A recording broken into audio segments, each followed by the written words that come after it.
L'avant-dernière fois qu'on m'a tiré d'un canon, c'est quand Odélia m'a quitté avec le petit. C'est la première phrase du livre dont je vais vous parler aujourd'hui dans cette chronique confinée, sixième du nom, le livre Le Voici. Incident au fond de la galaxie, c'est le nouveau recueil de nouvelles de l'Israélien Edgar Keret, paru le 19 mars en France aux éditions de l'Olivier. Il colle donc complètement à ces chroniques confinées dont je vous rappelle le principe pour si jamais vous étiez, sait-on jamais, au fond de la galaxie récemment. Il s'agit de signaler des livres qui sont parus peu avant le confinement et qui n'ont donc pas encore eu beaucoup de visibilité en librairie puisque celles-ci ont fermé dès le début du confinement par définition. Et ces livres sont néanmoins parus, ils existent et vous pouvez les trouver en livre numérique, même là maintenant tout de suite. Ils existent, ils sont parus et vous pouvez les commander chez votre libraire pour les trouver dans 2 semaines, au début du déconfinement, soit peut-être dès maintenant selon certaines horaires, puisque certains libraires, vous le savez, vous offrent désormais cette possibilité. Alors voilà, l'avant-dernière fois qu'on m'a tiré d'un canon, c'est quand Odélia m'a quitté avec le petit. Cette phrase donne le ton des 22 nouvelles qui composent en tout ce recueil, tour à tour drôle, kafkaïenne, réalisme magique. C'est le sixième recueil de Edgar Keret, qui est un spécialiste du récit micro, nano même, parce qu'ici il y a une nouvelle qui fait carrément 2 pages. Les autres font entre 6 et 8 pages, une seule dépasse la quinzaine de pages, mais toutes, absolument toutes, contiennent en elles-mêmes des rasades de rire, d'absurde, de contes, d'absurde au sens ionesquien du terme, le petit détail magique qui ramène à l'enfance. L'enfance, justement, il en est pas mal question dans ce recueil, comme par exemple dans cette nouvelle où un père divorcé insiste impuissant avec son fils alors qu'il se promène à un homme qui a envie de se jeter du toit. Sauf que pour l'enfant, cet homme qui veut se jeter du toit de l'immeuble, c'est un super-héros qui veut voler. Il se passe autre chose dans la nouvelle, qu'évidemment je ne vous dis pas. Enfance toujours, comme cette autre nouvelle où un homme travaille dans une garderie, et alors il supporte plus les garnements auxquels il a affaire, alors du coup, il fume des pétards pour passer le temps, pour passer l'énervement surtout, et puis de fumée en fumée, de fumette en fumette, il rencontre une belle femme réelle, rêvée, lisez pour voir, en tout cas il se met à lui parler, il se met à rêver, sauf que pour Keret, le rêve, c'est pas forcément l'évasion.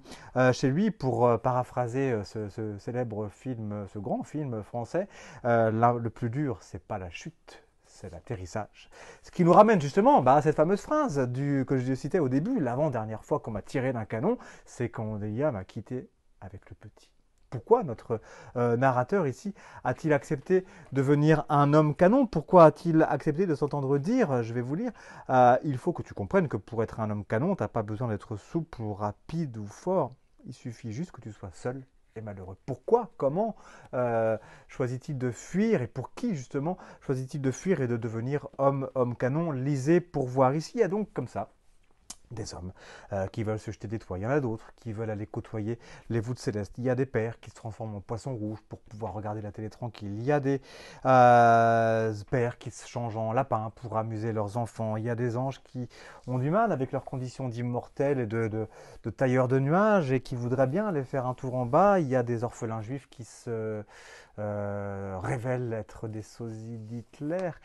Keret flirte, comme il le fait toujours en fait, avec l'onirique, le fantastique, l'absurde, l'humour irrésistible, le gag soudain, et puis tout de suite après la puissance tragique, et puis le gag soudain.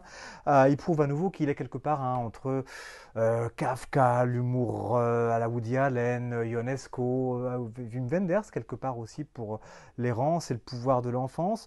Quand on dit pouvoir de l'enfance, ça fera penser pour la lectrice et le lecteur français à Mathias Malzieu aussi, par exemple. Keret est connu en France, il fronde assez régulièrement contre le nationalisme de quelques-uns de ses gouvernements successifs en Israël, mais sans pour autant épargner les deux côtés du conflit, sans pour autant épargner les attentats ou les tirs de bombardement de chaque côté donc du conflit israélo-palestinien.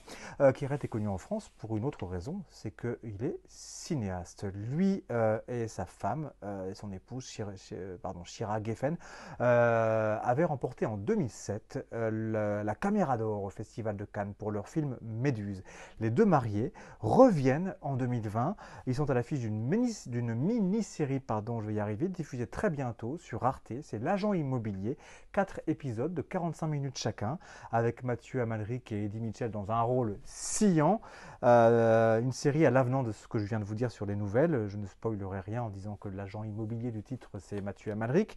Un appartement, un héritage, et dans cet appartement, un voyage entre passé et présent. Ce sera diffusé sur Arte à partir du 7 mai, mais c'est en ligne sur arte.tv dès ce jeudi-là, dès le 30 avril. Pour le livre, je vous le remontre.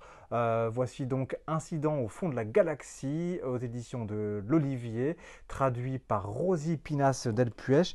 Et pendant que j'y suis et pendant que vous y serez aussi, donc je disais, il est disponible en version numérique, mais les éditions de l'Olivier ont décidé d'offrir une nouvelle sur leur site. Jusqu'à la fin du confinement, vous trouverez une nouvelle gratuite. Je ne vous dis pas laquelle pour vous réserver la surprise, mais je ne peux que vous inviter à y aller, que vous inviter à lire ces micro-nouvelles, d'autres romans, d'autres livres.